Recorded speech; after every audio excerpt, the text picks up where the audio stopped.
Hello friends, welcome back to my channel Ramya Jayanth blogs. ಇಂದು ನಾನು ನಿಮಗಾಗಿ ತರುತ್ತಿದ್ದೇನೆ ಪೂರಿ ಜಗನ್ನಾಥ ದೇವಾಲಯದ ಪೂರ್ಣ ದರ್ಶನ, ಇತಿಹಾಸ, ರಹಸ್ಯಗಳು ಮತ್ತು ವಿಶ್ವದ ಪ್ರಖ್ಯಾತ ರಥಯಾತ್ರೆಯ ವೈಶಿಷ್ಟ್ಯತೆ. ವಿಡಿಯೋವನ್ನು ಪೂರ್ತಿ ನೋಡಿ ಸಹಕರಿಸಿ ಅಂತ ಕೇಳ್ಕೊಳ್ತೀನಿ. ಹಾಗೆಯೇ ದೇವರ ಮಹಿಮೆಯನ್ನು ಅನುಭವಿಸಿ.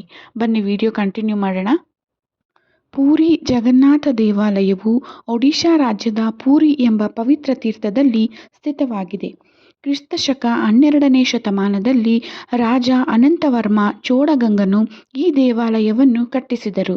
ಜಗನ್ನಾಥನು ಶ್ರೀಕೃಷ್ಣನ ರೂಪ. ಇದು ಭಾರತದಲ್ಲಿ ಪವಿತ್ರ ಚಾರಧಾಮಗಳಲ್ಲಿ ಒಂದಾಗಿದೆ. ಇಲ್ಲಿ ಆರಾಧ್ಯ ದೇವನು ಜಗನ್ನಾಥ, ಅವರ ಸಹೋದರ ಬಲಭದ್ರ ಮತ್ತು ಸಹೋದರಿ ಸುಭದ್ರ. ದೇವರ ವಿಗ್ರಹಗಳು ಮರದಿಂದ ತಯಾರಾಗಿದ್ದು ಪ್ರತಿಯೊಂದು 12 ವರ್ಷಗಳಿಗೊಮ್ಮೆ ನವೀಕರಿಸಲಾಗುತ್ತದೆ. ಈ ದಾರು ವಿಗ್ರಹಗಳನ್ನು ಕಣ್ಣುಗಳು ದೊಡ್ಡದಾಗಿದ್ದು ಜಗತ್ತಿನ ಮೇಲಿನ ದೇವರ ಕಾಳಜಿಯ ಸಂಕೇತವಾಗಿದೆ. ಪ್ರತಿ ಆಷಾಢ ಮಾಸದಲ್ಲಿ ಜಗನ್ನಾಥನ ರಥಯಾತ್ರೆ ಜರುಗುತ್ತದೆ. ಲಕ್ಷಾಂತರ ಭಕ್ತರು ಜಯ ಜಗನ್ನಾಥ ಎಂಬ ಘೋಷಣೆಯೊಂದಿಗೆ 3 ದೊಡ್ಡ ರಥಗಳನ್ನು ಎಳೆಯುತ್ತಾರೆ. ಈ ಯಾತ್ರೆ ಭಕ್ತಿಯ ಬೃಹತ್ ಸಮುದ್ರ ಎಂಬಂತೆ ಭಾಸವಾಗುತ್ತದೆ. ಈ ದೇವಾಲಯ ಹಲವು ರಹಸ್ಯಗಳಿಂದ ಕೂಡಿದೆ. ಗೋಪುರದ ಛಾಯೆ ನೆಲಕ್ಕಿಳಿಯದು. ದೇವಾಲಯದ ಧ್ವಜ ಪ್ರತಿದಿನ ತೀರಾ ವಿಭಿನ್ನ ದಿಕ್ಕಿನಲ್ಲಿ ಹಾರುತ್ತದೆ.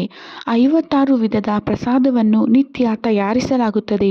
ಅದನ್ನು ಮಹಾಪ್ರಸಾದ ಎನ್ನುತ್ತಾರೆ. ಇಲ್ಲಿ ಪ್ರವೇಶ ಕೇವಲ ಹಿಂದೂಗಳಿಗೆ ಮಾತ್ರ. ಪೂರಿ ತೀರದಲ್ಲಿ ದೇವಾಲಯದ ಸುತ್ತಲೂ ಭಕ್ತರಿಗೆ ಲಭ್ಯವಿರುವ ವಸತಿ, ಪ್ರಸಾದ, ಗೈಡ್ ಸೇವೆಗಳು ಸಾಕಷ್ಟು ಇವೆ. ಪೂರಿಗೆ ರೈಲು ಮತ್ತು ರಸ್ತೆಯ ಮೂಲಕ ಸುಲಭ ಪ್ರವೇಶವಿದೆ. ಪೂರಿ ಜಗನ್ನಾಥನು ಶ್ರೀಕೃಷ್ಣನ ಪರಂಪರೆಯ ಕೇಂದ್ರವಾಗಿದೆ. ಶ್ರೀಮಾನ್ ಚೈತನ್ಯ ಮಹಾಪ್ರಭು ಈ ಕ್ಷೇತ್ರವನ್ನು ಶುದ್ಧ ಭಕ್ತಿಯ ತೋಟವೆಂದು ವರ್ಣಿಸಿದ್ದಾರೆ. ಇನ್ನು ಮುಂದೆ ನಿಮ್ಮ ಜೀವನದಲ್ಲಿ ಭಕ್ತಿ ಮತ್ತು ಶ್ರದ್ಧೆ ತುಂಬಲು ಈ ದೇವಾಲಯ ನಿಮ್ಮನ್ನು ಹತ್ತಿರಕ್ಕೆ ಕರೆಯುತ್ತದೆ. ಶ್ರೀಕೃಷ್ಣನು ದೇಹವನ್ನು ತೊರೆದಾಗ ಅವನನ್ನು ಸಂಸ್ಕಾರ ಮಾಡಲಾಯಿತು. ಅವನ ಇಡೀ ದೇಹವು 5 ಅಂಶಗಳಲ್ಲಿ ಕಂಡುಬಂದಿತು. ಆದರೆ ಅವನ ಹೃದಯವು ಸಾಮಾನ್ಯ ಜೀವಂತ ಮನುಷ್ಯನಂತೆ ಬಡಿಯುತ್ತಿತ್ತು ಮತ್ತು ಅವನು ಸುರಕ್ಷಿತವಾಗಿದ್ದನು. ಅವನ ಹೃದಯವು ಇಂದಿನವರೆಗೂ ಸುರಕ್ಷಿತವಾಗಿದೆ. ಅದು ಭಗವಾನ್ ಜಗನ್ನಾಥನದ್ದು. ಮರದ ಪ್ರತಿಮೆಯೊಳಗೆ ವಾಸಿಸುತ್ತಾರೆ, ಹಾಗೆ ಬಡಿಯುತ್ತಿದೆ ಎಂದು ಕೆಲವರು ಇದನ್ನು ತಿಳಿದಿದ್ದಾರೆ. ಮಹಾಪ್ರಭುಗಳ ಮಹಾನ್ ರಹಸ್ಯ ಸ್ವಚ್ಛಗೊಳಿಸುವಿಕೆಯು ಚಿನ್ನದ ಪೊರಕೆಯಿಂದ ಮಾಡಲ್ಪಟ್ಟಿದೆ. ಮಹಾಪ್ರಭು ಜಗನ್ನಾಥ ಶ್ರೀಕೃಷ್ಣನನ್ನು ಕಲಿಯುಗದ ದೇವರು ಎಂದು ಕರೆಯುತ್ತಾರೆ. ಜಗನ್ನಾಥ ಸ್ವಾಮಿ ತನ್ನ ಸಹೋದರಿ ಸುಭದ್ರ ಮತ್ತು ಸಹೋದರ ಬಲರಾಮನೊಂದಿಗೆ ಪೂರಿನಲ್ಲಿ ವಾಸಿಸುತ್ತಿದ್ದಾರೆ. ಪ್ರತಿ 12 ವರ್ಷಗಳಿಗೊಮ್ಮೆ ಮಹಾಪ್ರಭುವಿನ ಪ್ರತಿಮೆಯನ್ನು ಬದಲಾಯಿಸಲಾಗುತ್ತದೆ. ಆ ಸಮಯದಲ್ಲಿ ಇಡೀ ನಗರವು ಕತ್ತಲೆಯಾಗಿರುತ್ತದೆ. ಅಂದರೆ ದೀಪಗಳು ಆರಿಸಿದ ನಂತರ ಮತ್ತು ಇಡೀ ನಗರಗಳು ದೀಪಗಳು ಆರಿಸಿದ ನಂತರ ದೇವಾಲಯದ ಒಳಗೆ ಕತ್ತಲು ಆವರಿಸಿರುತ್ತದೆ. ಪೂಜಾರಿಯ ಕಣ್ಣುಗಳನ್ನು ಪಟ್ಟಿಯಿಂದ ಕಟ್ಟಲಾಗಿರುತ್ತದೆ.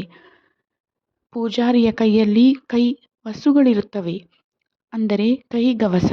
ಅವರ ಹಳೆಯ ವಿಗ್ರಹದಿಂದ ಬ್ರಹ್ಮ ಪದಾರ್ಥವನ್ನು ತೆಗೆದು ಹೊಸ ಪ್ರತಿಮೆಯಲ್ಲಿ ಇರಿಸುತ್ತಾರೆ. ಈ ಬ್ರಹ್ಮ ಪದಾರ್ಥ ಯಾವುದು?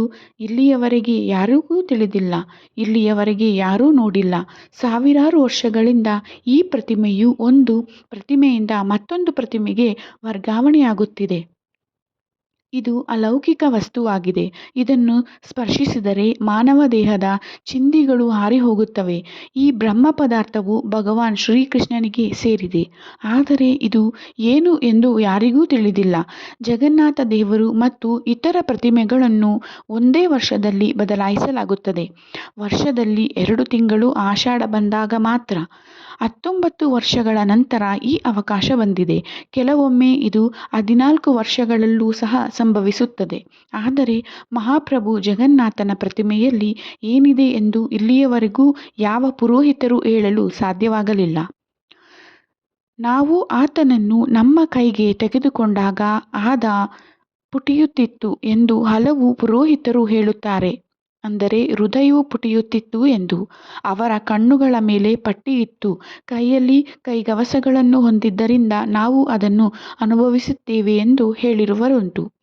ಜಗನ್ನಾಥ ದೇವಾಲಯದೊಳಗೆ ನೀವು ಮೊದಲ ಹೆಜ್ಜೆ ಇಟ್ಟ ತಕ್ಷಣ ಸಮುದ್ರದ ಅಲೆಗಳ ಶಬ್ದವು ಒಳಗೆ ಕೇಳುವುದಿಲ್ಲ.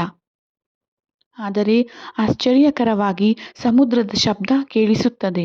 ನೀವು ದೇವಾಲಯದ ಹೊರಗೆ ಒಂದು ಹೆಜ್ಜೆ ಇಟ್ಟ ತಕ್ಷಣ ಹೆಚ್ಚಿನ ದೇವಾಲಯಗಳ ಮೇಲ್ಭಾಗದಲ್ಲಿ ಪಕ್ಷಿಗಳು ಹಾರುವುದನ್ನು ನೀವು ನೋಡಿರಬಹುದು. ಆದರೆ ಯಾವುದೇ ಪಕ್ಷಿ ಜಗನ್ನಾಥ ದೇವಾಲಯದ ಮೇಲೆ ಹಾದುಹೋಗುವುದಿಲ್ಲ. ಧ್ವಜವು ಯಾವಾಗಲೂ ಗಾಳಿಯ ವಿರುದ್ಧ ದಿಕ್ಕಿನಲ್ಲಿ ಅಲೆಯುತ್ತದೆ. ದಿನದ ಯಾವುದೇ ಸಮಯದಲ್ಲಿ ಭಗವಾನ್ ಜಗನ್ನಾಥ ದೇವಾಲಯವು ಮುಖ್ಯ ಶಿಖರದ ನೆರಳು ರಚಿಸಲಾಗಿಲ್ಲ. ಜಗನ್ನಾಥ ದೇವಾಲಯದ 45 ಅಂತಸ್ತಿನ ಶಿಖರದಲ್ಲಿರುವ ಧ್ವಜವನ್ನು ಪ್ರತಿದಿನ ಬದಲಾಯಿಸಲಾಗುತ್ತದೆ. ಒಂದು ದಿನವೂ ಧ್ವಜವನ್ನು ಬದಲಾಯಿಸದಿದ್ದರೆ ದೇವಾಲಯವನ್ನು 18 ವರ್ಷಗಳವರೆಗೆ ಮುಚ್ಚಲಾಗುತ್ತದೆ ಎಂಬ ನಂಬಿಕೆಯಿದೆ. ಜಗನ್ನಾಥ ದೇವಾಲಯದ ಶಿಖರದಲ್ಲಿರುವ ಸುದರ್ಶನ ಚಕ್ರ ನೀವು ಪ್ರತಿ ದಿಕ್ಕಿನಿಂದ ನೋಡಿದಾಗ ನಿಮ್ಮ ಮುಖವು ನಿಮ್ಮ ಕಡೆಗೆ ಕಾಣುತ್ತದೆ. ಜಗನ್ನಾಥ ದೇವಾಲಯದ ಅಡುಗೆ ಮನೆಯಲ್ಲಿ ಪ್ರಸಾದವನ್ನು ತಯಾರಿಸಲು 7 ಮಣ್ಣಿನ ಪಾತ್ರೆಗಳನ್ನು ಒಂದರ ಮೇಲೊಂದು ಇರಿಸಲಾಗುತ್ತದೆ. ಇದನ್ನು ಕಟ್ಟಿಗೆಯಿಂದ ಬೇಯಿಸಲಾಗುತ್ತದೆ. ಈ ಸಮಯದಲ್ಲಿ ಪಾತ್ರೆ ಭಕ್ಷ್ಯವನ್ನು ಮೊದಲು ಬೇಯಿಸಲಾಗುತ್ತದೆ. ಜಗನ್ನಾಥ ದೇವಸ್ಥಾನದಲ್ಲಿ ಪ್ರತಿದಿನ ಮಾಡುವ ಪ್ರಸಾದವು ಭಕ್ತರಿಗೆ ಎಂದಿಗೂ ಕಡಿಮೆಯಾಗುವುದಿಲ್ಲ. ಆದರೆ ಆಶ್ಚರ್ಯದ ಸಂಗತಿಯೆಂದರೆ ದೇವಾಲಯವನ್ನು ಮುಚ್ಚಿದ ತಕ್ಷಣ ಪ್ರಸಾದವು ಕೊನೆಗೊಳ್ಳುತ್ತದೆ. ನಮ್ಮ ಸನಾತನ ಧರ್ಮ ಎಷ್ಟು ಅದ್ಭುತವಾಗಿದೆಯಲ್ಲವೇ. ಜೈ ಶ್ರೀ ಮಹಾಪ್ರಭು ಜಗನ್ನಾಥ. ಸುಭದ್ರಾ ಬಲರಾಮ. ವಂದನೆಗಳು.